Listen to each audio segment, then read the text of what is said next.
Student চলে এসেছি next class নিয়ে। আমি Tapas Layek, HOD of multi resource computer training centre. আজকের ক্লাস আমরা যাব ডেসিমেল থেকে অক্টেল কিভাবে কনভার্ট করতে হয়। আগের ক্লাসগুলো আশা করি তোমরা সব ঠিকঠাক বুঝতে পেরেছো, এটাও দেখে নিও কেমন ভাবে প্রসেসটা করছি। চলো আজকের কোশ্চেন হচ্ছে 1 1 9 10 করতে হবে তোমাদেরকে, এটা বের করতে হবে। 1 1 মানে 119 10 base equal to question mark 8, এটা বের করতে হবে। এটার প্রসেসটা কি প্রসেস হবে একটু দেখে নিও, খুব ইজি প্রসেস। 119 এই 8 দিয়ে ভাগ করতে হবে।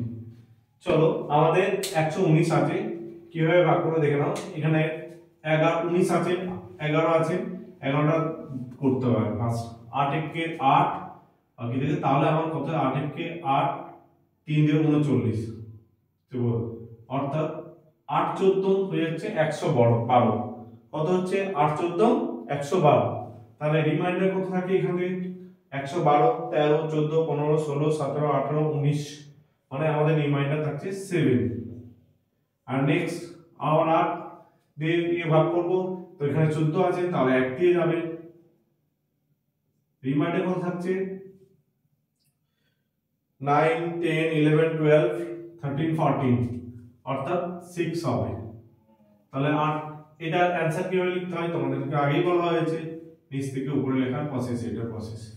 তো আগের একটা ক্লাস তোমাদেরকে করা হয়েছিল যেটা অক্টেল থেকে ডেসিমেল ছিল, সেখানেও প্রসেসটা অ্যানসারটা ছিল 119 অ্যানসার ছিল।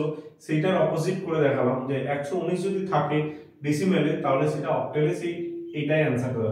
তো এই ক্লাসটার অ্যানসারটা হবে আমার কত? 167,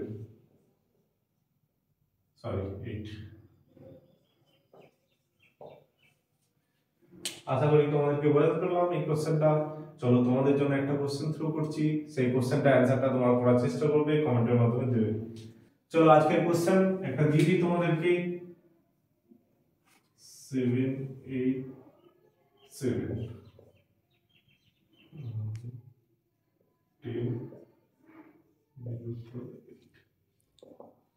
তো স্টুডেন্ট এই কোশ্চেনটা অ্যানসারটা তোমরা কমেন্টের মাধ্যমে দেওয়ার চেষ্টা করবে।